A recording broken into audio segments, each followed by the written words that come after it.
आजच्या या आरक्षण यात्रेचं स्वागत केलं. मी त्यांचं सगळ्यांचा असणारा आभार, जाहीर आभार या ठिकाणी मानतोय.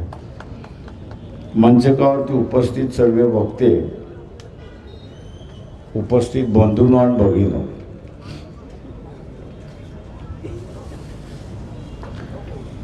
मी असं म्हणेन 2024 हे दोन गोष्टींसाठी महत्त्व ठरणार आहेत असं मी त्या ठिकाणी मानतो. एक म्हणजे मागच्या लोकसभेमध्ये मोदी 400 म्हणत होते. मी असं म्हणेन राहुल गांधी कच्चा खिलाडी आहे.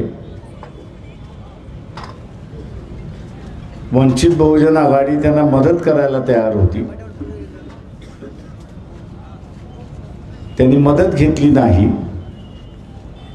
आणि म्हणून किमान देशभरामध्ये 40 जागा त्यांच्या कमी आल्या. म्हणून मी त्याला कच्चा खिलाडी म्हणतो, कच्चा लिंबू म्हणतो की त्याची जर वंचित बहुजन आघाडीबरोबर समझोता केला असता तर आज नरेंद्र मोदी पंतप्रधान नसते, त्यांच्या जागी राहुल गांधी बसला असता.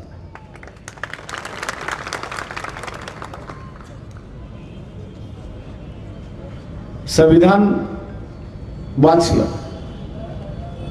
400 पार आम्ही बदलू, नारा संपला.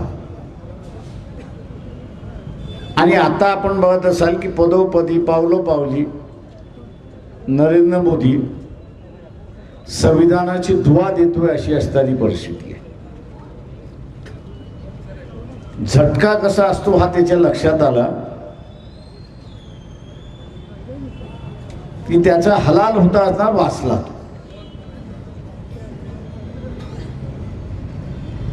आता एक नवीन मुद्दा तिथे असताना काढण्यात आलेला आहे. संविधानातलाच एक भाग आहे, तो आरक्षणाचा भाग आहे.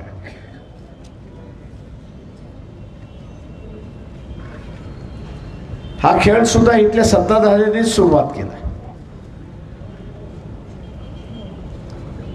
राजकीय सत्ताधाऱ्यांनी सुरुवात केला आणि या राजकीय सत्ताधाऱ्यांबरोबर इथल्या असणारे श्रीमंत मराठे सुद्धा जे आहेत तेही त्याच्यामध्ये सहभागी झाले.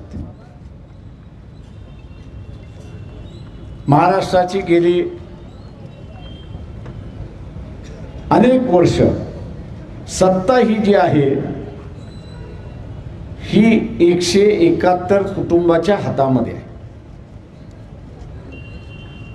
तुम्ही 171 कुटुंब विसरून जा, माझं म्हणणं आहे. हा जिल्हा कुठचा आहे? बीड जिल्हा आहे. बीड जिल्ह्यामध्ये आता आत्ताचे असणारे आमदार नामदार आणि 15-20 वर्षापूर्वीचे आमदार नामदार कोण होते आहेत बघा.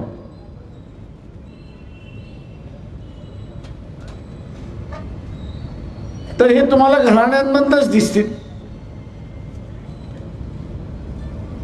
सामान्य माणसांमधून तुम्हाला दिसणारच नाही. आणि अशा प्रत्येक जिल्ह्यांमध्ये काही कुटुंबाने ही सत्ता आपल्या ताब्यामध्ये ठेवलेली आहे आणि त्यांना असं वाटतंय की आरक्षणाच्या माध्यमातून आपल्याला आता असणारं नवं चॅलेंज उभं राहायला लागलं. एक नवं चॅलेंज उभं राहायला लागले, ते आपण असणारं मोडलं पाहिजे. आणि ते मोडायचं असेल एकतर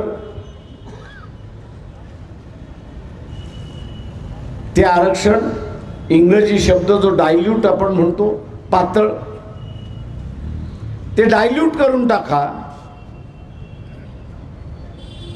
म्हणजे कोणाच्याच हाताला लागणार नाही.